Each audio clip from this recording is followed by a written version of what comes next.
Con su permiso, Presidenta, esta ley la ha bautizado la sociedad civil como la Ley Chayote.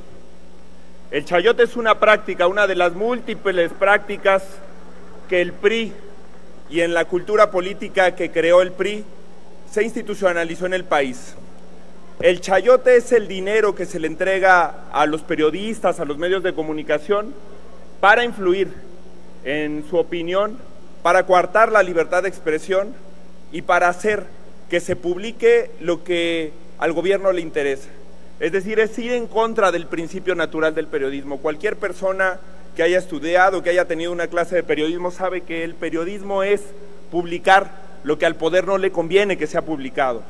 El chayote revierte esa naturaleza del periodismo y hace que se publique lo que al poder le conviene que sea publicado. En la discusión de la Suprema Corte de Justicia de la Nación, eso es lo que analizaron los ministros y lo que nos mandataron a revertir de la discrecionalidad con la que se actuó en México. Es una vergüenza lo que han dicho aquí los compañeros del PRI, del Verde, de Nueva Alianza, de los aliados del PRI, porque lo que estamos haciendo es ignorar el mandato de la Suprema Corte de Justicia de la Nación e institucionalizar una práctica que además de todo le causa un daño gravísimo al patrimonio de la nación. México gasta menos de 20,000 millones de pesos al año en becas en todo el país y gasta prácticamente el 50% de esa cantidad en publicidad oficial. Podríamos incrementar en 50% el número de becados en este país si apostáramos por otra estrategia en lo que tiene que ver con publicidad oficial. Nosotros hemos planteado el 0.15% del gasto corriente para publicidad, pero también revertir la naturaleza pública. ¿Qué es lo que está pasando? Y lo hemos dicho sostenidamente, que estamos perdiendo la naturaleza de ser servidores públicos y estamos defendiendo los intereses privados, los intereses de poderes fácticos, los 6,000 millones de pesos de Televisa, los 3,000 millones de pesos de TV Azteca, los 1,000 millones de pesos de Excelsior, cuando no hay diputados luchando por radioeducación, por ejemplo, que ha reducido su presupuesto. Radioeducación recibe la mitad del presupuesto de Excelsior.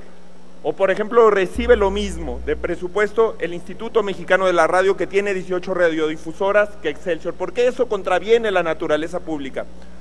Yo soy de Zacatecas. En Zacatecas la mitad de las escuelas son multigrado. La mitad de las escuelas.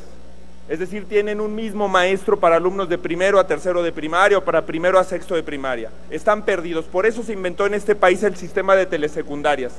¿Cómo podríamos darle una educación de calidad al 50% de los alumnos que están en este tipo de escuelas en estados como Zacatecas con sistemas públicos de educación y televisión pública que llegaran a sus aulas y que les permitieran tener acceso a programas culturales, de historia, de civismo, de otra naturaleza? Es el único medio por el que podríamos llegar a la inmensa mayoría del México excluido, apostando a radioeducación, al Instituto Mexicano de la Radio, a los medios públicos, al Canal 11, al Canal 22, pero esos están olvidados.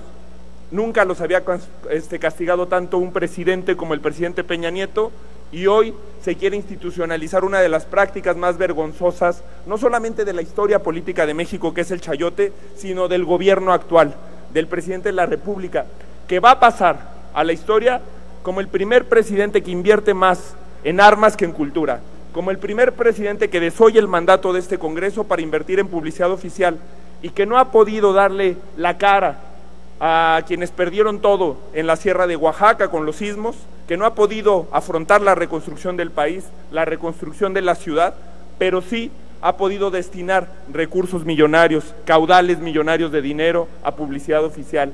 Esto es una vergüenza, compañeros, y me da gusto que por fin la oposición, desde el fiscal Carnal y desde otras batallas, hemos estado unidos plantándole cara a un régimen que afortunadamente ya se va.